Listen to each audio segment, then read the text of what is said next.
আজকে আমরা দেখব কন্ডিশনাল স্টেটমেন্ট, লুপ এবং ফাংশন তিনটাই প্রোগ্রামিং এর অত্যন্ত গুরুত্বপূর্ণ কনসেপ্ট। কন্ডিশনাল স্টেটমেন্টে ইফ, সুইচ স্টেটমেন্ট, এছাড়া ফাংশনে প্যারামিটার, রিটার্ন টাইপ, এরপর আইও ফাংশন যেগুলোর সাহায্যে আমরা ইনপুট আউটপুট নেই, এছাড়া বিভিন্ন ধরনের লুপ যেমন while loop, for loop, do while loop, এগুলো আমরা দেখব। তাহলে শুরু করি। কন্ডিশনাল স্টেটমেন্ট, আমরা আমাদের প্রোগ্রামের কিছু নির্দিষ্ট অংশকে কন্ডিশন দিয়ে দিতে পারি যে এই কন্ডিশনগুলো যদি ফুলফিল করে তবেই ওই কোডটুকু এক্সিকিউট হবে। তো সেটাকে বলা হচ্ছে কন্ডিশনাল স্টেটমেন্ট।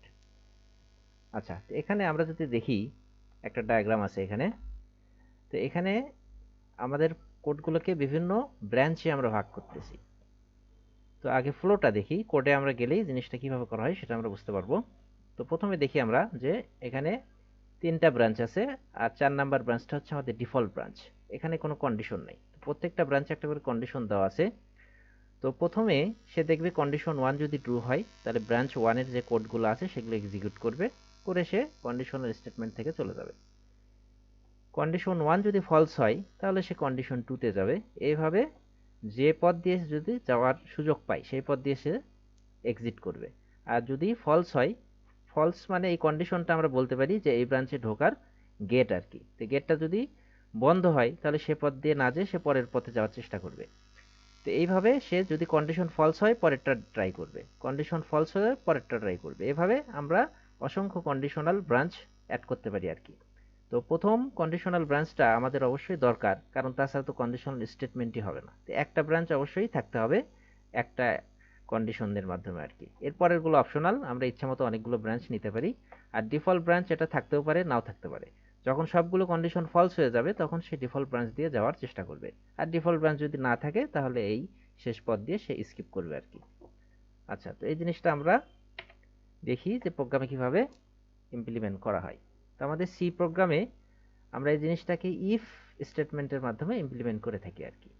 তো ইফ কন্ডিশন, তাহলে এই কন্ডিশনটা যদি ট্রু হয় তবেই এই ইফের যে ব্লক আছে এর ভিতরে যে কোডগুলো আমরা লিখব সেটা এক্সিকিউট হবে। আর ইফের যে ইন্টারমিডিয়েট ব্রাঞ্চগুলো সেগুলো হচ্ছে আমাদের এলস ইফ দিয়ে লেখা হয়। তার মানে ইফ মানে যদি এই কন্ডিশন ফুলফিল হয় তাহলে এই কাজগুলো করো, আর যদি কন্ডিশনটা ফলস হয় তাহলে সে দেখবে যে ঠিক আছে, প্রথম কন্ডিশন যখন ফলস হলো আমি পরেরটা ট্রাই করি, মানে পরের ব্রাঞ্চটা ট্রাই করি। তখন সে কন্ডিশন 2 দেখবে, কন্ডিশন 2 যদি ট্রু হয় তাহলে এর ভিতরের যে ব্লকের ভিতরে যে কোড আছে সেগুলো সে এক্সিকিউট করবে। এটাও যদি ফলস হয় তাহলে পরেরটা ট্রাই করবে। এভাবে শেষে এলস ব্রাঞ্চ যেটা, সেটাতে আমাদের কোনো কন্ডিশন নাই। তার মানে ওপরের সব যদি ফলস হয় তখনই সে এই ব্রাঞ্চের কোডটা এক্সিকিউট করবে। আর এই এলস ব্লক থাকতেও পারে, নাও থাকতে পারে। আর এই পুরোটা মিলে একটা ইফ স্টেটমেন্ট। এই ইফ, ভেতরের গুলো এলস ইফ, আর শেষে যে এলস, এই পুরোটা মিলে একটা ইফ স্টেটমেন্ট। এবং ইফ স্টেটমেন্টের শেষে আমাদের যে কন্ডিশনাল স্টেটমেন্টের পরের যে কোডগুলো আছে সেগুলা এক্সিকিউট হবে। তো এলস যদি থাকে তো এলস এর ভিতর দিয়ে যাবে, আর এলস যদি না থাকে তো সরাসরি বাইরে চলে যাবে আর কি, স্কিপ করবে। তো আমরা ডান পাশে একটা এক্সাম্পল দেখতে পাচ্ছি। এখানে একটা বেলুন আছে, বেলুনের নিচের অংশের একটা হাইট আছে বেলুন হাইট 1, আর উপরের অংশের একটা হাইট আছে যেটা সে হচ্ছে বেলুন হাইট 2। আর গানের একটা হাইট আছে, এই বন্দুকের যে নলটা আছে সেটার একটা হাইট আছে, সেটা হচ্ছে গান হাইট।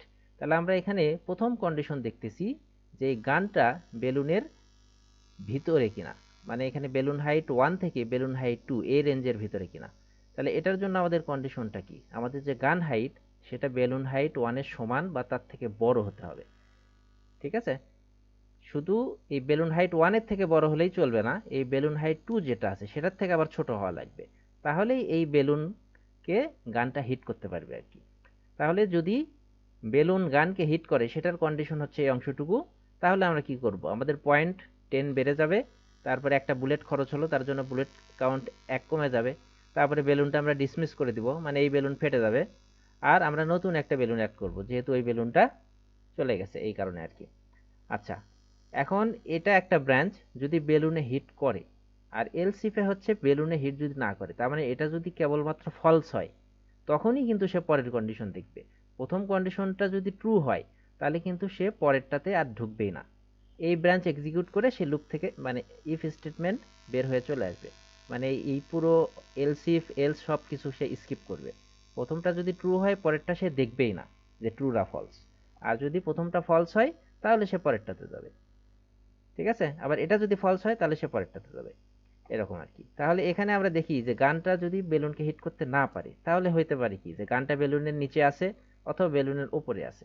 তাহলে আমরা দেখতেছি যে গান হাইট যেটা, সেটা যদি বেলুন হাইট 1 এর থেকে ছোট হয়, তার মানে গান যদি বেলুন হাইট 1 এতটুকু তার থেকেও যদি নিচে থাকে, সেই ক্ষেত্রে আমরা কি করব, গানটাকে উপরের দিকে নিয়ে যাব।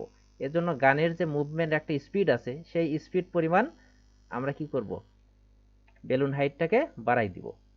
আর যদি তা না হয় তাহলে এখন অপশন কি, বেলুনের এই রেঞ্জের ভিতরেও নাই আবার নিচেও নাই, এই দুইটাই ফলস হয়েছে। এলসে আসা মানে কি, এই দুইটাই ফলস হয়েছে। প্রথমটা ফলস, তার মানে বেলুনের রেঞ্জের ভিতরে নাই। দ্বিতীয়টাও ফলস, তার মানে কি নিচেও নাই। তাহলে উপরে থাকা ছাড়া তো আর কোনো পথ নাই আর কি। তো এই এলস যেটা এখানে কন্ডিশন না দিলেও এটা দ্বারা এটাই বোঝাচ্ছে যে সে বেলুনের কি উপরে আছে। তো সেই ক্ষেত্রে আমাদের গানটাকে কি করতে হবে, নিচের দিকে নিয়ে আসতে হবে। তো গানের যে মুভমেন্ট স্পিড আছে সেই পরিমাণ সে নিচের দিকে নামবে আর কি। এটা জাস্ট একটা এক্সাম্পল, কোনো কোড স্নিপেট না আর কি। আচ্ছা, এরপরে আমরা দেখি একটা একটা রিয়েল এক্সাম্পল। আমরা যদি এই কোডটুকু কোড ব্লকসে কপি করে রান দেই তাহলে আমরা এই আউটপুটটুকু পাবো। তো এখানে আমরা আমাদের একটা মার্ক আছে, সেই মার্ক থেকে আমরা গ্রেড কিভাবে পেতে পারি সেই কাজটা এখানে করা আছে। তো প্রথমে মার্ক নামে একটা ভেরিয়েবল আছে ইন্টিজার, সেটাকে আমরা ইনপুট নিচ্ছি স্ক্যানএফ দিয়ে। ইনপুট নেওয়ার পরে আমরা এখানে দেখতেছি যে মার্কটা যদি 80 থেকে বড় হয় তাহলে আমরা প্রিন্ট করতেছি এ প্লাস। যদি 80 থেকে বড় না হয় তাহলে সে দেখবে ঠিক আছে 80 থেকে বড় না, এটা ফলস, তার মানে 70 থেকে বড় কিনা। যদি 70 থেকে বড় হয় তাহলে এ, যদি 70 থেকে বড় না হয় তাহলে সেই ক্ষেত্রে আমাদের অবশ্যই কি 70 থেকে ছোট, তাহলে 70 থেকে ছোট, তখন সে দেখবে তাহলে 60 থেকে বড় কিনা। আর এই কন্ডিশনে ঢোকা মানে 70 থেকে বড় তো ফলস হয়েই আসছে, তার মানে এটা অবশ্যই 70 থেকে ছোট, এবং এই কন্ডিশন ট্রু হলো, তার মানে কি 60 থেকে বড়, তখন সে দেখবে এ মাইনাস আর কি। তো এইভাবে প্রত্যেকটা ব্রাঞ্চে এক এক করে দেখবে, যদি কোনোটাই না হয় তাহলে এলসে হচ্ছে প্রিন্ট করবে যে এফ। ঠিক আছে, তো এখানে আমাদের গ্রেডটা এইভাবে কাজ করতেছে আর কি। যদি আমাদের প্রথমটা ফলস হয় তবেই সে কিন্তু পরেরটাতে যাবে।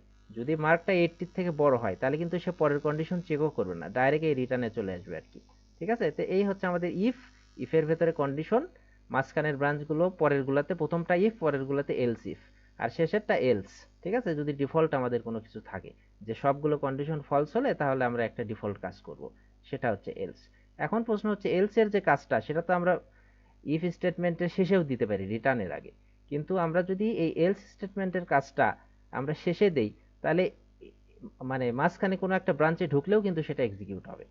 তো আমরা তখনই এটা এক্সিকিউট মানে এফ গ্রেডটা তখনই দিচ্ছি যখন আগের কোনোটাতে ব্রাঞ্চে সে ঢোকে নাই আর কি, আগের কোনো ব্রাঞ্চে এক্সিকিউট হয় নাই, তখনই আমরা বলবো ঠিক আছে, যখন কোনো গ্রেডই সে প্রিন্ট করে নাই তখন আমরা এফ গ্রেডটা প্রিন্ট করতেছি আর কি।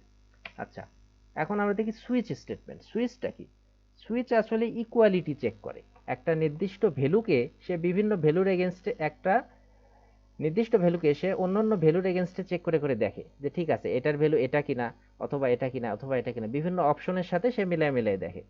আচ্ছা, তো প্রথমে আমরা রাইট সাইডের প্রোগ্রামটা দেখি, এটা ইফ এলস দিয়ে করা, এটাকে আমরা সুইচে কনভার্ট করব। তো প্রথমে দেখি আমরা একটা ক্যারেক্টার নিচ্ছি যেটার নাম দিচ্ছি হচ্ছে কমান্ড, এটা একটা ভেরিয়েবলের নাম, যে কোনো কিছু আমরা দিতে পারি।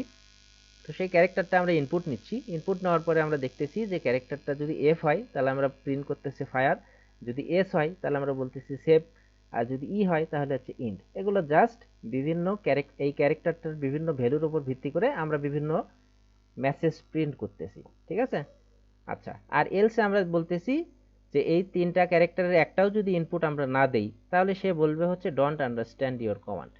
ঠিক আছে, সে শুধু এই তিনটা ক্যারেক্টারই ইনপুট হিসেবে অ্যাকসেপ্ট করতেছে। তো এটাকে আমরা যদি সুইচ কেস দিয়ে দেখতে চাই তাহলে এখানে দেখো যে সুইচ কমান্ড, তাহলে সে কমান্ডের যে ভ্যালু আছে সেটাকে বিভিন্ন অপশনের সাথে মিলিয়ে দেখবে।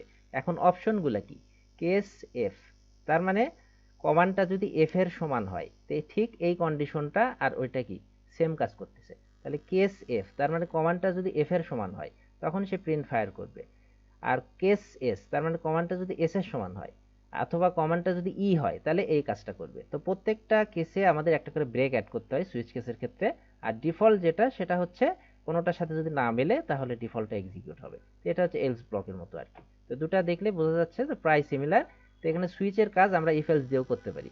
সুইচ যদি আমরা নাও জানি তাও সমস্যা নাই, কিন্তু আমাদের আসলে আমরা শুধু নিজেরা যে প্রোগ্রাম লিখবো তা না, আরেকজন প্রোগ্রাম লিখলে সেটা পড়েও আমাদের বুঝতে হবে। এই জন্য এই জিনিসগুলো আমাদের সবই আসলে ধারণা রাখতে হবে আর কি। আচ্ছা, এরপরে আসি আমরা হচ্ছে ফাংশন। ফাংশন জিনিসটা কি? একটা রিউজেবল ব্লক অফ কোড। তার মানে আমাদের কিছু ইনস্ট্রাকশনকে আমরা একটা গ্রুপ করে আমরা একটা ফাংশনের ভিতরে ঢুকাই দিচ্ছি। তো এই ফাংশনের ভিতরে যে কোডটুকু আছে সেটাকে আমরা যখন ইচ্ছা এক্সিকিউট করতে পারি। এটা একটা গ্রুপের মতো আর কি। তো আমরা চাইলাম তাকে এক্সিকিউট করলাম, প্রয়োজন হলে আমরা বারবার এক্সিকিউট করতে পারি। তো তখন ওই ইনস্ট্রাকশনগুলো আমাদের বারবার লিখতে হবে না, ওই ফাংশনের ভেতর লেখা আছে, জাস্ট ফাংশনটা কল করলে ওই ফাংশনের বডিতে যে ইনস্ট্রাকশনগুলো আছে সেগুলো এক্সিকিউট হবে আর কি। তো ফাংশনের সুবিধা কি? ফাংশন আমাদেরকে বেটার মডুলারিটি প্রোভাইড করে এবং অ্যাবস্ট্রাকশন। কারণ ফাংশনের ভিতরে কি আছে, এটা একটা ব্ল্যাক বক্সের মতো, ভিতরে কি আছে আমাদের আসলে জানার প্রয়োজন নাই। যদিও ফাংশন যে ইমপ্লিমেন্ট করবে সে জানবে যে ফাংশন কি কাজ করতেছে। তো এই ফাংশন কিছু ইনপুট নেবে প্যারামিটার, আর সে ক্যালকুলেশন শেষে একটা রেজাল্ট আউটপুট দিবে, সেটাকে আমরা বলতেছি ফাংশন থেকে যে রিটার্ন ভ্যালুটা আসতেছে সেটা আর কি। তো ফাংশন অনেকগুলো ইনস্ট্রাকশনকে একসাথে কম্বাইন করে একটা সিঙ্গেল ইউনিট তৈরি করে। ঠিক আছে, যখন আমরা ফাংশনটা কল করি শুধুমাত্র তখনই ওই ফাংশনের ভেতরে ইনস্ট্রাকশনগুলো এক্সিকিউট হয়, কল না করলে এক্সিকিউট হয় না। আর আমরা যদি 10 বার কল করি তো ওই ফাংশনের ভিতরের ইনস্ট্রাকশন 10 বার এক্সিকিউট হবে আর কি। ঠিক আছে, তো এটা আমাদের ফাংশনের সুবিধা আর কি। তো আমরা আর একটু সামনে গেলে জিনিসটা আরো ক্লিয়ার হয়ে যাবে। তো ফাংশন ডিক্লেয়ার করব কিভাবে? তো ফাংশন ডিক্লেয়ার করার জন্য আমাদের ফাংশনের একটা নাম থাকবে, সেই ফাংশনের একটা রিটার্ন টাইপ থাকবে, এবং ফাংশনের যে প্যারামিটারগুলো আছে সেগুলো আমাদের একের পর এক কমা দিয়ে ভেরিয়েবল যেভাবে ডিক্লেয়ার করি ঠিক একইভাবে প্যারামিটারগুলো এখানে দিয়ে দিতে হবে।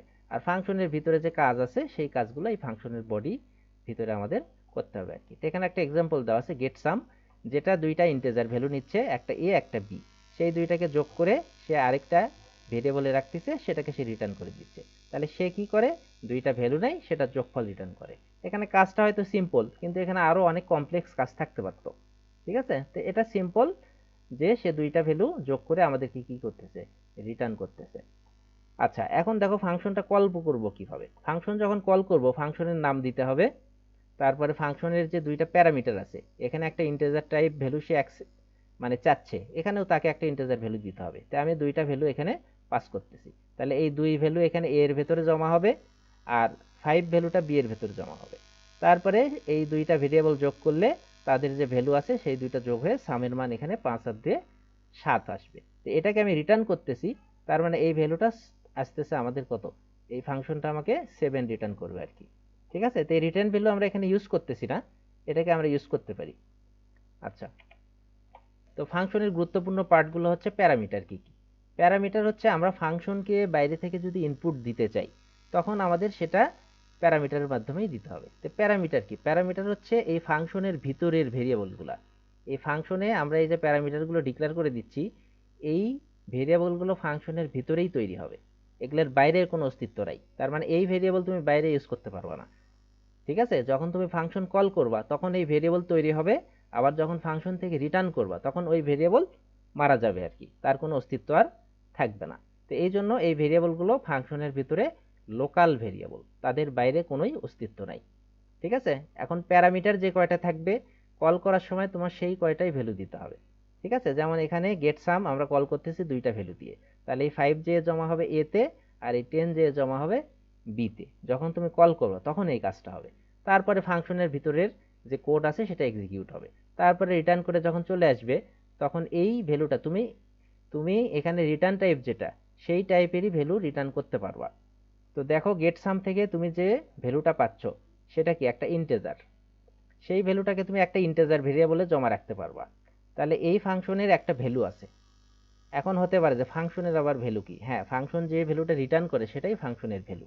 সেই ভ্যালুকে তুমি একটা ভেরিয়েবলে জমা রাখতে পারো, অথবা সেটাকে সরাসরি তুমি এক্সপ্রেশনেও ইউজ করতে পারো। ঠিক আছে, তাহলে এখানে 5 গুণন একটা ভ্যালু। এখন এই ভ্যালুটা কি? এই ভ্যালুটা হচ্ছে 5 আর 10 যোগ করে এখান থেকে যে ভ্যালুটা রিটার্ন করবে 15, সেটা আমাদের কি?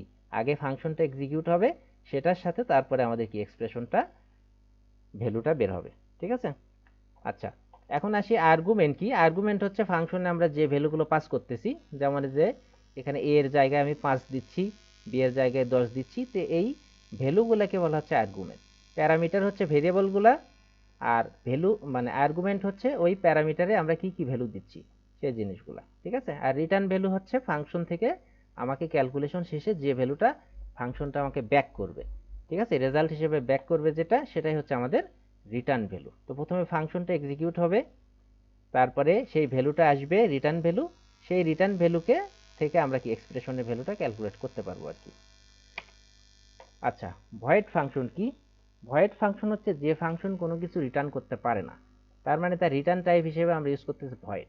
ভয়েড আমরা জেনে শুনেই দিচ্ছি, কারণ এই ফাংশন কোনো কিছু রিটার্ন করবে না, তাকে আমরা একটা রেডিয়াস দিচ্ছি, সে রেডিয়াস থেকে এরিয়া ক্যালকুলেট করবে, করে সেটা প্রিন্ট করবে। তো ভয়েড ফাংশন থেকে যদি রিটার্ন করা লাগে কোনো কন্ডিশন সাপেক্ষে, যেমন রেডিয়াস যদি নেগেটিভ হয়, তখন আমরা তো আসলে এরিয়া ক্যালকুলেট করব না, তখন আমরা বলবো যে ইনভ্যালিড রেডিয়াস, রেডিয়াসটা কি ঠিক না, তখন আমরা রিটার্ন করতেছি। তো দেখো ভয়েড ফাংশনে এমটি রিটার্ন দেওয়া যায় উইদাউট এনি ভ্যালু, যেহেতু সে কোনো ভ্যালু রিটার্ন করবে না, so simple return, no value, ঠিক আছে। আর এখানে দেখো ফাংশনটাকে আমরা তিনবার কল করছি, ঠিক আছে, তাহলে এখানে একই ফাংশনটাকে আমরা তিনবার কল করতেছি তিনটা ভ্যালু দিয়ে, একটা হচ্ছে 5 -20 and 10। তাহলে এখানে তিনটার জন্য এখানে তিনটা আউটপুট দিচ্ছে, কিন্তু এখানে তিনটা ভ্যালুই আসলে কি, আমরা যদি এই কাজটা এখানে বারবার করতাম তাহলে এই পুরো কোড আমাদের এখানে তিনবার লেখা লাগতো, কিন্তু এখানে ফাংশনের ভিতরে ইউজ করার কারণে এই কাজটা আমাদের একবার লিখেই আমরা তিনবার ইউজ করতে পারতেছি আর কি। এতে কিছু ফাংশন অটোমেটিক ডিক্লেয়ার করে দেওয়া থাকে, যেগুলো আমরা প্রয়োজন হলে ইউজ করতে পারি। তো আমরা যে লাইব্রেরির ফাংশনগুলো ইউজ করবো সেগুলোকে ইনক্লুড করতে হবে। যেমন আমরা ম্যাথ লাইব্রেরিতে কিছু ফাংশন আছে, স্কোয়ার রুট, তারপরে পাওয়ার, সাইন, এগুলো যদি ইউজ করতে চাই তাহলে আমাদের ইনক্লুড ম্যাথ ডট এইচ অর্থাৎ ম্যাথ হেডার ফাইলকে ইনক্লুড করতে হবে। তো আমরা শুরু থেকে একটা জিনিস দেখতেছি যে ইনক্লুড stdio ডট এইচ, এটা একটা লাইব্রেরি ফাংশন ফাইল আর কি। তো এখানে stdio মানে হচ্ছে স্ট্যান্ডার্ড ইনপুট আউটপুট, যেটা সাধারণত প্রিন্টএফ এবং স্ক্যানএফ এর সাহায্যে কনসোল থেকে ইনপুট এবং আউটপুট দেওয়ার জন্য আমরা ইউজ করে থাকি আর কি। তো যদি এই প্রিন্টএফ স্ক্যানএফ না ইউজ করি তাহলে এটা আমাদের ইনক্লুড না করলেও কাজ করবে আর কি। আচ্ছা, মেইন নিজেও একটা ফাংশন, মেইনটা হচ্ছে এন্ট্রি পয়েন্ট, অর্থাৎ মেইন অটোমেটিক কল হয়, মেইন থেকে আমরা যে কাজগুলো করব সেগুলো আর কি সামনের দিকে অগ্রসর হবে আর কি। আচ্ছা, এরপরে ইনপুট আউটপুট। ইনপুট আউটপুট তিনটা সোর্স থেকে মেইনলি হয়, আমাদের কনসোল থেকে ইনপুট আউটপুট নেই যেটা ব্ল্যাক স্ক্রিন, এরপরে ফাইলে ইনপুট আউটপুট দেওয়া যায়, এছাড়া নেটওয়ার্ক থেকে আমাদের ডাটা আসতে পারে, নেটওয়ার্কে ডাটা পাঠানো যায়, সেটা হচ্ছে নেটওয়ার্ক ইনপুট আউটপুট। তো এখানে আমরা কনসোল ইনপুট আউটপুটটাকেই আমরা দেখবো আর কি। তো সিতে আমরা কনসোল ইনপুট আউটপুট দেওয়ার জন্য প্রিন্টএফ এবং স্ক্যানএফ ফাংশন ইউজ করি আর কি। তো স্ক্যানএফ এর ফরম্যাটটা প্রথমে আমাদের এখানে একটা কোড ডাবল কোটেশনের ভিতরে স্ট্রিং থাকবে এবং এর ভিতরে থাকবে হচ্ছে ফরম্যাট স্পেসিফায়ার। আর সেকেন্ড যেটা, সেটা হচ্ছে আমাদের একটা ভেরিয়েবল, তার সামনে একটা n% চিহ্ন, এই n% চিহ্ন দ্বারা বোঝাই হচ্ছে এই ভেরিয়েবলের অ্যাড্রেস। স্ক্যানএফ এখানে অ্যাড্রেসটা কেন নাই, একটা ফাংশনে আসলে আমরা ভেরিয়েবলের ভ্যালু পাঠাতে পারি, একটা ভেরিয়েবল আসলে যায় না, ভেরিয়েবলের যে ভ্যালু আছে সেটাকে কপি করে পাঠিয়ে দেয় আর কি। তো আমরা যদি ভেরিয়েবলকে পাস করতে চাই একমাত্র উপায় হচ্ছে ভেরিয়েবলের অ্যাড্রেসটা পাঠানো আর কি। আচ্ছা, তো এখানে ফরম্যাট স্পেসিফায়ার বিভিন্ন ধরনের হতে পারে, এটা দ্বারা আমরা বুঝাচ্ছি কি টাইপের ডাটা আমরা চাই আর কি। তো ইন্টিজারের জন্য %d, লং এর জন্য %l, ফ্লোটের জন্য %f, ক্যারেক্টার %c, স্ট্রিং এর জন্য %s, এরকম আরো ফরম্যাট স্পেসিফায়ার আছে। তো এগুলো আমরা ইউজ করতে পারি স্ক্যানএফ এবং প্রিন্টএফ এ। তো প্রিন্টএফ আমরা এখানে যে কোনো মেসেজ লিখতে পারি, তার ভিতরে আমরা ফরম্যাট স্পেসিফায়ার গুলো বসাইতে পারি। তো ফরম্যাট স্পেসিফায়ার যে কয়টা থাকবে এরপরে ততগুলো প্যারামিটার থাকবে আর কি, কমা সেপারেটেড। তো প্রথমে যদি এর ভিতরে একটা %d, তারপরে যদি একটা %c থাকে, তো এখানে দুইটা ভ্যালু দিতে হবে, একটা ইন্টিজার তারপরে কমা দিয়ে আরেকটা ক্যারেক্টার আর কি। তো প্রিন্টএফ আমরা আগেও দেখছি, এরপরেও আমরা দেখব, তাহলে জিনিসগুলো ক্লিয়ার হয়ে যাবে। ইনপুট আউটপুট, এখানে একটা এক্সাম্পল দেয়া আছে, আমরা এখানে চারটা ভেরিয়েবল নিছি, একটা হচ্ছে ইন্টিজার এস, ফ্লোট ওয়েট, আর ক্যারেক্টার হচ্ছে জেন্ডার, এটা শুধু এম অথবা এফ ইনপুট নিবে, আর একটা নেম, এটা হচ্ছে 20 ক্যারেক্টারের একটা স্ট্রিং। স্ট্রিং এভাবে ডিক্লেয়ার করে আমাদের স্ট্রিং এর জন্য নেক্সট সেকশন আছে, সেখানে আমরা ডিটেইলস আলোচনা করব আর কি। তো এখানে আমরা জাস্ট দেখাচ্ছি যে প্রিন্টএফ এর সাহায্যে আমরা মেসেজ প্রিন্ট করতেছি, এখানে কোনো ফরম্যাট স্পেসিফায়ার নাই, তাই এখানে এরপরে কোনো কমা সেপারেটেড ভ্যালু আমরা দেইনি। স্ক্যানএফ এ এখানে %s মানে একটা স্ট্রিং আমরা ইনপুট নিতে পারবো, তো এখানে নেম, তারপরে এখানে আমরা এসটাকে ইনপুট নিচ্ছি %d, এরপরে ওয়েটটাকে ইনপুট নিচ্ছি, এটা একটা ফ্লোট টাইপ তাই %f, এরপরে জেন্ডারটাকে ইনপুট নিচ্ছি, এটা একটা ক্যারেক্টার টাইপ তাই ফরম্যাট স্পেসিফায়ার %c। এখানে আমরা খেয়াল করি সব ভেরিয়েবলের আগে আমরা n% দিয়েছি, কিন্তু এখানে স্ট্রিং এর আগে আমরা n% দেইনি, কারণ স্ট্রিং এবং অ্যারে এদের ক্ষেত্রে নামটাই হচ্ছে এদের অ্যাড্রেস, সেজন্য আলাদা করে n% দেওয়ার প্রয়োজন নেই। ঠিক আছে। আচ্ছা, এরপরে আমরা এখানে দেখতে পাচ্ছি যে প্রত্যেকটা প্রিন্টের জন্য আমাদের এখানে একটা করে লাইন প্রিন্ট হয়েছে, আর যেগুলো ইনপুট নিছি সেগুলো তো আমি এখানে লিখছি আর কি। এরপরে শেষে 2 লাইন আমরা দেখি, এখানে একটা মেসেজ আমি প্রিন্ট করছি। তো এই মেসেজের ভিতরে কি কি আছে, প্রথমে মাই নেম ইজ, এখানেও আছে মাই নেম ইজ, তারপর এখানে %s, %s মানে এখানে একটা স্ট্রিং বসবে। ঠিক আছে, সেই স্ট্রিংটা কোনটা, যেহেতু প্রথমেই %, সেহেতু এই যে নেমের যে ভ্যালুটা আছে সেটা এখানে বসবে। তো আমি নেমের জায়গাতে এখানে যেটা ইনপুট নিছি সেটাই এখানে %এর জায়গায় বসতেছে আর কি। এরপরে আই এম %d old, এই পার্সেন্টই হচ্ছে সেকেন্ড প্যারামিটার, মানে ভ্যালুটা, সেকেন্ড ভ্যালু হচ্ছে এজ। তো আমাদের এখানে আই এম 20 old, যেহেতু এজে আমি 28 ভ্যালুটা দিছি আর কি। আচ্ছা, মাই ওয়েট ইজ %2f কেজি, তো এখানে এটা হচ্ছে দেখা যাচ্ছে যে থার্ড ফরম্যাট স্পেসিফায়ার, তো এটা হচ্ছে থার্ড ভ্যালু মানে ওয়েট। তো ওয়েটের ভ্যালু আমি এখানে ইনপুট দিছি 71.657, যেহেতু 0.2 লিখছি, এটা দ্বারা বোঝাচ্ছে হচ্ছে পয়েন্টের পরে 2 ঘর পর্যন্ত, তো এই জন্য এখানে 71.66 কেজি নিচে আর কি। ঠিক আছে, তারপরে একটা নিউ লাইন আছে কেজির পরে, এজন্য পরের লাইনে চলে আসতেছে। তারপর I M A %s, %s এর জায়গায় আমরা কি বসাবো আসলে, তো এখানে দেখো এটা একটা কন্ডিশনাল এক্সপ্রেশন, আমাদের জেন্ডার এটা একটা ক্যারেক্টার, এখানে আমরা এম অথবা এফ দিতে পারি। তো ক্যারেক্টার, এখানে জেন্ডারের ভ্যালু যদি এফ হয় তাহলে আমরা প্রিন্ট করতেছি একটা স্ট্রিং ফিমেল, আর যদি না হয় তাহলে হচ্ছে মেল। তাহলে এই এক্সপ্রেশন আমাদেরকে একটা ভ্যালু দিবে, হয় ফিমেল না হয় মেল, সেটা ডিপেন্ড করতেছে এই কন্ডিশনটার উপরে, যে আমাদের জেন্ডার যদি এফ হয় তাহলে আমরা পাবো হচ্ছে এই স্ট্রিংটা, আর যদি না হয় তাহলে পাবো হচ্ছে এই স্ট্রিংটা। ঠিক আছে, তো এইভাবে আমাদের এখানে কাজ করতেছে, এখানে যে কোনো এক্সপ্রেশন আমরা দিতে পারি। ঠিক আছে, এটা পুরোটা কিন্তু একটা ভ্যালু দিবে, এবং সেই ভ্যালুটা এই %s এর জায়গায় যে বসবে। আচ্ছা, এরপর হচ্ছে লুপ, আমাদের অনেক সময় একটা কাজ বারবার করতে হয় আর কি, তো সেই জন্য আমরা ইউজ করি হচ্ছে লুপ। তো লুপ কতক্ষণ চলবে, until loop condition is false, তার মানে লুপ কন্ডিশন যতক্ষণ ট্রু আছে ততক্ষণ পর্যন্ত লুপ চলতেই থাকবে। তারপরে ডায়াগ্রামে যদি দেখি, একটা লুপ শুরু হয় একটা কন্ডিশন চেক করে, যদি কন্ডিশন ট্রু হয় সে লুপের বডি এক্সিকিউট করবে, লুপের বডি এক্সিকিউট করে সে আবার লুপের কন্ডিশন চেক করবে যে ট্রু কিনা, যদি ট্রু হয় সে আবার বডি এক্সিকিউট করবে। এভাবে যতক্ষণ ট্রু থাকবে কন্ডিশনটা ততক্ষণ সে লুপ বডি এক্সিকিউট করতে থাকবে, যখন কন্ডিশন ফলস হবে তখন লুপটা এন্ড হবে আর কি। আচ্ছা, তো এখানে আরেকটা টার্ম ইটারেশন, ইটারেশন হচ্ছে লুপের বডি যতবার এক্সিকিউট হবে সেটাকে বলা হচ্ছে একটা করে ইটারেশন। লুপের বডি যদি 10 বার এক্সিকিউট হয় তো আমাদের এখানে 1 থেকে 10 পর্যন্ত 10টা ইটারেশন থাকবে আর কি, প্রথম ইটারেশন, দ্বিতীয় ইটারেশন, এইভাবে। তো লুপের গুরুত্বপূর্ণ অংশগুলো কি কি, প্রথমে হচ্ছে ইনিশিয়ালাইজেশন, মানে লুপে ঢোকার আগে আমাদের এই কন্ডিশনে যে ভেরিয়েবলগুলো আছে সেগুলোকে আমরা ইনিশিয়ালাইজ করে নিই, সেটা হচ্ছে ইনিশিয়ালাইজেশন। ঠিক আছে, এরপর হচ্ছে কন্ডিশন, কন্ডিশন হচ্ছে লুপটা চলবে কিনা, কারেন্ট ইটারেশনটা আমরা চালাবো কিনা সেটা ডিপেন্ড করতেছে কন্ডিশনের উপরে। ঠিক আছে। আচ্ছা, ইনক্রিমেন্ট, ইনক্রিমেন্ট হচ্ছে লুপের বডি একবার এক্সিকিউট হলো, তখন আমরা লুপের যে ভেরিয়েবলগুলো আছে সেগুলোর অবস্থা চেঞ্জ করে দিব, যাতে আমরা পরবর্তী ইটারেশনের জন্য কন্ডিশনের ভ্যালুটা চেক করতে পারি আর কি। আর আমরা যদি ইনক্রিমেন্টটা না করি তো আমাদের আসলে কন্ডিশন একবার ট্রু হলে বারবার ট্রুই পাবে, কারণ আমরা কোনো কিছু চেঞ্জই করলাম না লুপের ভিতরে আর কি। আর লুপের বডি, আমরা লুপের ভিতরে যে কাজটা বারবার করব সেটাই হচ্ছে আমাদের লুপের মেইন বডি আর কি। আচ্ছা, তো এখানে একটা এক্সাম্পল দেখি তাহলে সুবিধা হবে। প্রথমে আমরা কিভাবে, সিনট্যাক্সটা কি, সিনট্যাক্স আমাদের হোয়াইল লুপের জন্য প্রথমে একটা হোয়াইল কিওয়ার্ড লিখবে, এরপর ব্র্যাকেটের ভিতরে আমরা কন্ডিশনটা দিয়ে দেবো, কন্ডিশন যে কোনো কিছু যারা আমাদেরকে ট্রু অথবা ফলস দিবে। ঠিক আছে। আচ্ছা, আর ব্র্যাকেট দিয়ে বডি শুরু হবে এবং ব্র্যাকেট দিয়ে শেষ হবে, এর ভিতরে আমরা যা কোনো কিছু করতে পারি আর কি। তো এখানে একটা কাজ আমরা করতেছি, print all the odd numbers from 1 to n। তাহলে সুডো কোড, সুডো কোড হচ্ছে আমাদের প্রোগ্রামের মতোই, এখানে শুধু স্টেপগুলো বলা থাকে যে কার পরে কি করতে হবে আর কি, এখানে কোনো নির্দিষ্ট প্রোগ্রামিং ল্যাঙ্গুয়েজের সিনট্যাক্স থাকে না। যেমন এখানে বলা হচ্ছে লুপ i 1 to n, তাহলে i এর ভ্যালু 1 থেকে n পর্যন্ত আমরা নিয়ে যাব, এবং i যদি অড হয় তাহলে i কে আমরা প্রিন্ট করব। তো এই কাজটা আমরা প্রোগ্রামে কিভাবে করতে পারি, প্রথমে দুইটা ভেরিয়েবল আছে i আর n, তাহলে n এর ভ্যালু আমি ইনপুট নিলাম যে আমার আসলে n টা কত, এখন i এর মান 1, while I is smaller than n, এবং লুপের শেষে আমরা কি করতেছি, i এর মান 1 করে বাড়াচ্ছি। তার মানে প্রথমে i এর মান 1 এর জন্য লুপ এক্সিকিউট একবার বডিতে এক্সিকিউট হবে, বডি শেষে আমাদের i এর মান 2 হয়ে যাবে। তো 2 হয়ে গেলে 2 এর জন্য এক্সিকিউট হবে। এভাবে i টা যতক্ষণ পর্যন্ত n এর সমান বা n এর চেয়ে ছোট ততক্ষণ এক্সিকিউট হবে। আমরা মনে করি n এর মান হচ্ছে 10, তাহলে i এর মান 1 2 3 4 করে বাড়তে বাড়তে 10 পর্যন্ত যাবে আর কি। যখন i এর মান 10 এর থেকে বড় হয়ে যাবে বেড়ে, তখন এই লুপ থেকে বের হয়ে যাবে আর কি।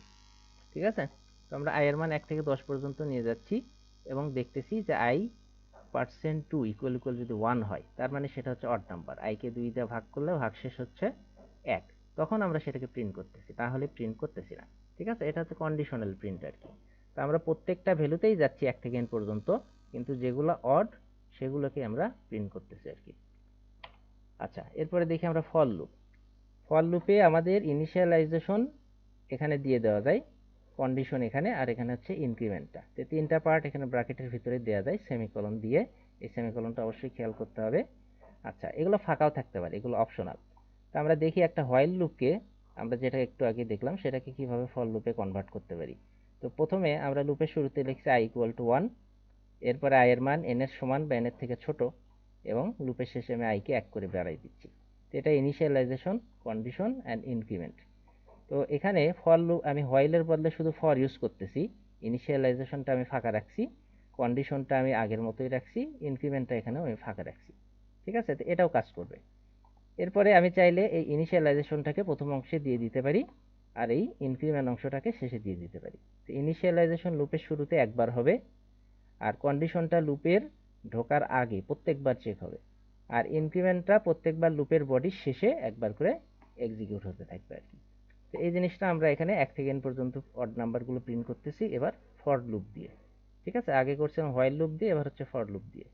তাহলে for i equal to 1, i is smaller than n or equal to n, এরপরে i প্লাস প্লাস করতেছি আমরা। তাহলে i এর মান 1 থেকে 1 1 করে বাড়তে বাড়তে 2 3 4 করে i এর মান যখন n এর সমান বা n এর ছোট, তখনও লুপ বডি এক্সিকিউট হবে। কিন্তু i এর মান যখন n এর থেকে বড় হয়ে যাবে, তখন আর লুপ বডি এক্সিকিউট হবে না আর কি। আচ্ছা, এরপরে আমরা ইটারেশন। ইটারেশন হচ্ছে লুপের বডিটা একবার এক্সিকিউট হলে সেটাকে আমরা বলতেছি হচ্ছে ইটারেশন আর কি। তো আমরা যদি 1 থেকে 100 পর্যন্ত অড নাম্বারগুলো প্রিন্ট করতে চাই, i এর মান 1 থেকে n পর্যন্ত 100 পর্যন্তই যাচ্ছে, কিন্তু আমরা প্রিন্ট করতেছি শুধু অড নাম্বারগুলো। এখানে লুপ কয়বার চলতেছে, 100 বার চলতেছে, মানে 100 বার লুপের বডিতে সে ঢুকতেছে। এই জিনিসটা আমরা একটু কমাইতে পারি কিনা, যেহেতু আমাদের অড নাম্বারগুলোই লাগবে, ইভেন নাম্বারগুলো আসলে প্রয়োজন নাই। তাহলে আমরা প্রত্যেকটা নাম্বারে না যেয়ে যদি আমরা 2 করে বাড়াই, তাহলে প্রথমে 1 এর পরে i এর মান বেড়ে হবে হচ্ছে 3, তাহলে 1 3 5 এভাবে সব অড নাম্বার দিয়েই যাবে। ঠিক আছে, তাহলে এই ক্ষেত্রে আমার আসলে এই কন্ডিশনটা প্রয়োজন ছিল না, এটা এমনি দেওয়া। সেই ক্ষেত্রে আমার ইটারেশন কমে গেল, 50 বার লুপের ভিতরে ঢুকবে আর কি। আচ্ছা, এখানে একটা এক্সাম্পল আছে ডিজিটস অফ এ নাম্বার, অর্থাৎ আমরা একটা ফাংশন লিখবো প্রিন্ট ডিজিটস, যেটা আমাদেরকে print the digits of a number. তার মানে সে একটা নাম্বার নিবে এবং সে ওই ডিজিটগুলোকে প্রিন্ট করবে এবং return the number of digits, তার মানে কয়টা ডিজিট ছিল সেটা সে আমাকে রিটার্ন ভ্যালু আকারে দিবে। তো আমি একটা নাম্বারের ডিজিট কিভাবে পেতে পারি, তো আমরা যদি এক্সাম্পলটা দেখি, এখানে এখানে একটা নাম্বার আছে, তাকে যদি আমি 10 দিয়ে ভাগ করি, তাহলে ভাগশেষ হচ্ছে 7 থাকবে, আর ভাগফলটা হচ্ছে বাকি অংশটুকু। তাহলে লাস্ট ডিজিটটা হচ্ছে ভাগশেষ, আর বাকি অংশ হচ্ছে আমাদের লাস্ট ডিজিটটা বের করে নেওয়ার পরে যা থাকে সেটা আর কি। তো এভাবে আমরা যদি বারবার করতে থাকি, তাহলে আমরা শেষের থেকে ডিজিটগুলো পেতে থাকবো আর কি। প্রথমে 7 দিয়ে ভাগ, মানে 10 দিয়ে ভাগ করে ভাগশেষটা নিব, সেটা হচ্ছে আবার ওই ডিজিটটা, এরপরে ভাগ করব, তাহলে বাকি অংশ যা থাকবে সেটা আর কি। তো অবশ্যই এটা ইন্টিজার ডিভিশন, যাতে আমাদের ভগ্নাংশ না থাকে আসলে। আচ্ছা, তো এই অ্যালগোরিদমটা আমরা যদি অ্যাপ্লাই করি, তো এখানে আমরা দেখি আমাদের এই ফাংশনের ভিতরে আমরা ডিজিটগুলো ইউজ করতেছি। তো আমরা একটা নাম্বার প্যারামিটার হিসেবে আসতেছে যেটা হচ্ছে n, কারেন্ট ডিজিট হচ্ছে বর্তমানে যে ডিজিটটা আমি পেলাম, আর ডিজিট কাউন্ট হচ্ছে ইনিশিয়ালি 0, মানে কোনো ডিজিটই আমি পাইনি। এখন n যতক্ষণ 0 থেকে বড়, ঠিক আছে, n যদি 0 হয়ে যায় তো তাতে কোনো ডিজিট আসলে নাই। তো n 0 থেকে বড়, তার মানে তার ভিতরে কোনো না কোনো ডিজিট আছে। তো তাকে আমি প্রথমে 10 দিয়ে মড করতেছি, মড করলে আমি যে ভাগশেষ পাবো সেটা হচ্ছে আমার কারেন্ট ডিজিটটা, এবং কারেন্ট ডিজিটটা যখন আমি নিয়ে নিলাম, তখন আমার ওই ডিজিটটা মানে ফালাই দিতে হবে। তো সেই ক্ষেত্রে আমরা 10 দ্বারা ভাগ করলেই ওই ভাগ মানে এক ঘর পরে পয়েন্ট আসবে এবং পয়েন্টের পরের অংশ চলে যাবে, যেহেতু ইন্টিজার ডিভিশন। তাহলে একটা ডিজিট পাইলাম, তাই ডিজিট কাউন্ট আমার এক বেড়ে গেল আর কি। তো এইভাবে আমরা কাজ করতে করতে এক সময় আমরা পাবো হচ্ছে digit in position %d and %d, তার মানে হচ্ছে ডিজিট কাউন্ট। তাহলে ডিজিট কাউন্ট প্রথমে হবে 1, তাহলে 1 নাম্বার পজিশনে আমার কারেন্ট ডিজিটটা কত আসবে, প্রথমে আমি যে ডিজিটটা পাবো। তারপরে এবার বাকি যে সংখ্যাটুকু থাকবে সেখান থেকে আবার আরেকটা ডিজিট নিবে সে, সেই ডিজিটটা হচ্ছে পরের পজিশনে যাবে আর কি। এখানে আউটপুট আমরা দেখতে পাচ্ছি যে 87, 1 নাম্বার পজিশনের ডিজিট হচ্ছে 7, তারপরে 2 নাম্বার পজিশনের ডিজিট হচ্ছে 8। ঠিক আছে, তো এই ফাংশনটা আমরা কল করছি এখানে একটা নাম্বার n, সেটাকে আমরা ইনপুট নিচ্ছি স্ক্যানএফ এর সাহায্যে, এরপরে সেটাকে আমি এই ফাংশনে পাঠাচ্ছি, সেই ফাংশন থেকে আমাকে ডিজিটগুলো প্রিন্ট করতেছে আর কি। n এর মান এখানে 87 এবং এখানে সেই ডিজিটগুলো প্রিন্ট করতেছে, প্রথম ডিজিট হচ্ছে 7, তারপর এটা হচ্ছে 8 এবং এখানে দুইটা ডিজিট আছে, সে আমাকে রিটার্ন ভ্যালু দিচ্ছে ডিজিট কাউন্ট। তো এই ডিজিট কাউন্টটা আমার এই ডিজিট ভেরিয়েবলে থাকতেছে, সেটা হচ্ছে %d digit found in %d। তো প্রথমটা হচ্ছে আমাদের কয়টা ডিজিট পেলাম, দ্বিতীয়টা হচ্ছে কোন সংখ্যার ডিজিট। ঠিক আছে, তো এখানে 2 ডিজিট ফাউন্ড ইন 87। তো এখানে আমরা যেমন একটা নাম্বার ইনপুট নিয়ে পাঠাইছি, আমরা যে কোনো ভ্যালু এখানে পাঠাতে পারি, নাম্বার ভ্যালু। ঠিক আছে, তো এটা আমরা যখন প্রিন্ট ডিজিট কল করতেছি, তো এখানে আমরা দেখতে পাচ্ছি যে ডিজিটগুলো দিচ্ছে আমাদের প্রথমে 6, তারপরে 5, তারপরে হচ্ছে 4। ঠিক আছে, তো এটা হচ্ছে হার্ড কোডেড ভ্যালু আর কি। আচ্ছা, ডু হোয়াইল লুপ কি, অনেক সময় দেখা যায় যে আমাদের লুপের বডির কিছু অংশ এক্সিকিউট হওয়ার পরে আমরা বুঝতে পারি যে আমাদের লুপটা চলবে নাকি চলবে না আর কি। তো এইরকম সিচুয়েশনে মনে হয় যে প্রথম ইটারেশন যেটা, সেটা কন্ডিশন ছাড়া চললে ভালো আর কি। তো এটার জন্য ডু হোয়াইল অপশন, এখানে প্রথম যে ইটারেশন সেটা কন্ডিশন ছাড়াই চলে, তার মানে সে প্রথমে লুপের বডি একবার এক্সিকিউট করে, তারপরে কন্ডিশন চেক করে দেখে যে পরের বার আমি লুপ চালাবো কি চালাবো না আর কি। ঠিক আছে, তো এই ক্ষেত্রে আমাদের মানে প্রথম ইটারেশনটা কন্ডিশন ছাড়াই চলবে আর কি। এটা একটা এক্সাম্পল দেখি আমরা। প্রথমে আমরা বাম পাশে দেখি, আমরা একটা ইনপুট নিব কনসোল থেকে, যেটা একটা ক্যারেক্টার, সেই ক্যারেক্টারের উপর ডিপেন্ড করে আমি এখন ডিসিশন নিব। তো প্রথমে আমার ক্যারেক্টার ইনপুট না নিলে আমি তো ডিসিশন আসলে নিতে পারবো না। তো প্রথমে আমার ক্যারেক্টারটা ইনপুট নেওয়া লাগতেছে, এখানে সবুজ মার্ক করা আর কি। এরপরে আমি সেই ক্যারেক্টারের ভ্যালুর উপর ডিপেন্ড করে দেখতেছি যে ক্যারেক্টারটা এফ নাকি এম, এফ হলে এই কাজ করো, এম হলে এই কাজ করো। তো এই কাজটা যেহেতু শেষ, আমি বারবার করব যতক্ষণ পর্যন্ত আমার কমান্ডটা ই না হয়েছে। ঠিক আছে, তাহলে আমি যদি ই দেই তাহলে সে এক্সিট করবে, আর তা না হলে সে বারবার এফ পাইলে ফায়ার করবে, এম পাইলে মুভ করবে আর কি। তো এই ক্ষেত্রে একবার লুপ চলার পরে আমার পরের ইটারেশনের জন্য আমার আবার কমান্ডকে ইনপুট নিতে হবে। তো এই ক্ষেত্রে দেখো এই কাজটা লুপের বাইরেও করতে হচ্ছে, লুপের ভিতরেও করতে হচ্ছে। তো এটা আমি ডু হোয়াইল দিয়ে করতে পারি, যে প্রথমে আমি ইনপুট নিব, ইনপুট নিয়ে সেই ইনপুট অনুযায়ী ডিসিশন নিব, পরের ইটারেশনে আমি আবার দেখব যে আমার এটা মানে ই কিনা। ঠিক আছে, আচ্ছা, ব্রেক আর কন্টিনিউ। কন্টিনিউ হচ্ছে আমরা কারেন্ট ইটারেশনটা স্কিপ করব।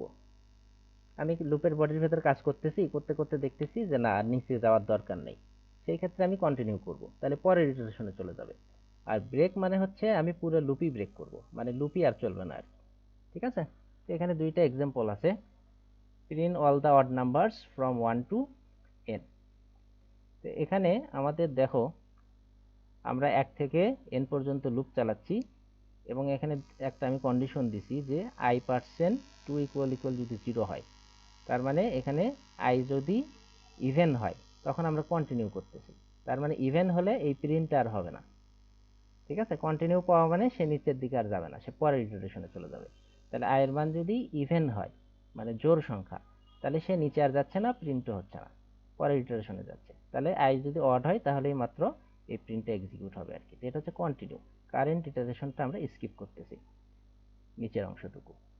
আর ব্রেক, আমরা এখানে চেক করতেছি যে একটা নাম্বার প্রাইম কিনা।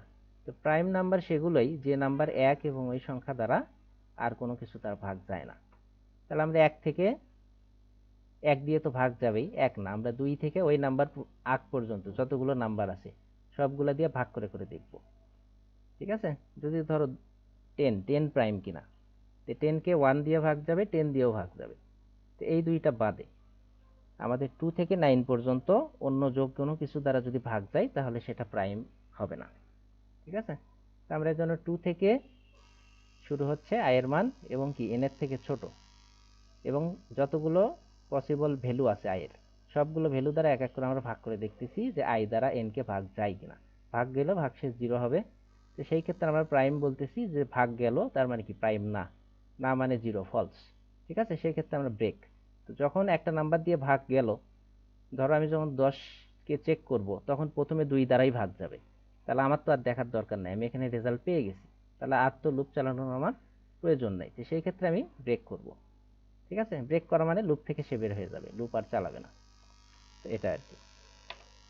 আচ্ছা, এখানে তোমাদের জন্য 3টে অ্যাসাইনমেন্ট আছে। প্রথম অ্যাসাইনমেন্টটা হচ্ছে you have to take input the marks of some student and print the grade in the console. তাহলে তোমার মার্ক ইনপুট নিতে হবে, সেটাকে গ্রেডে কনভার্ট করতে হবে। এটা আমরা আগেও এক্সাম্পল দেখছি, সেটাকেই আমরা এখানে আবার ইউজ করব আর কি। তাহলে write a function print grade, তাহলে একটা ফাংশন লিখতে হবে যে ফাংশনে প্যারামিটার আকারে একটা নাম্বার থাকবে।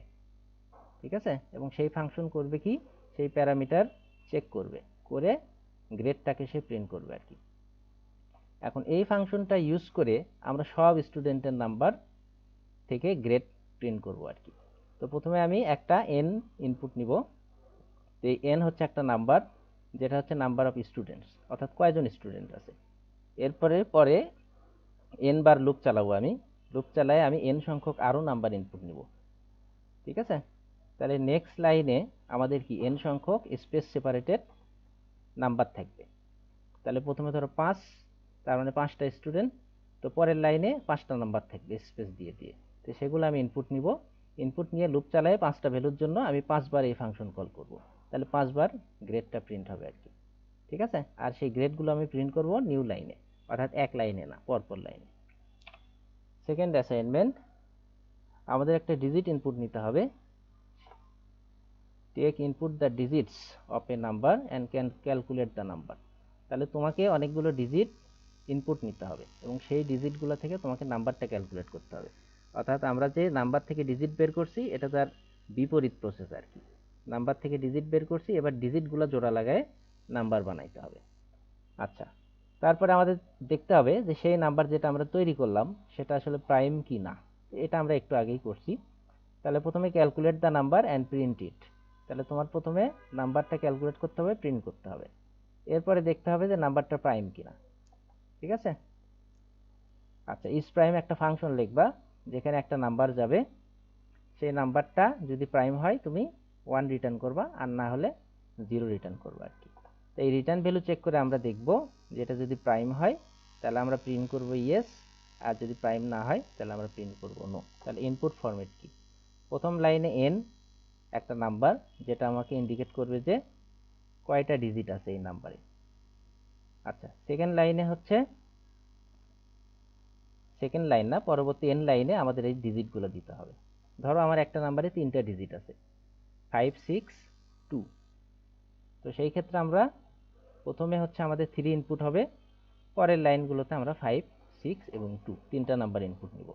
তো প্রথম n দিয়ে আমরা বুঝতেছি যে কয়টা ডিজিট ইনপুট নিতে হবে, তাহলে ততবার লুপ চালাই আমরা ততগুলো ডিজিট ইনপুট নিব এবং সেই ডিজিটগুলোকে আমরা কম্বাইন করে একটা নাম্বার বানাবো আর কি। তারপরে সেই নাম্বারটা দেখব প্রাইম কিনা আর কি।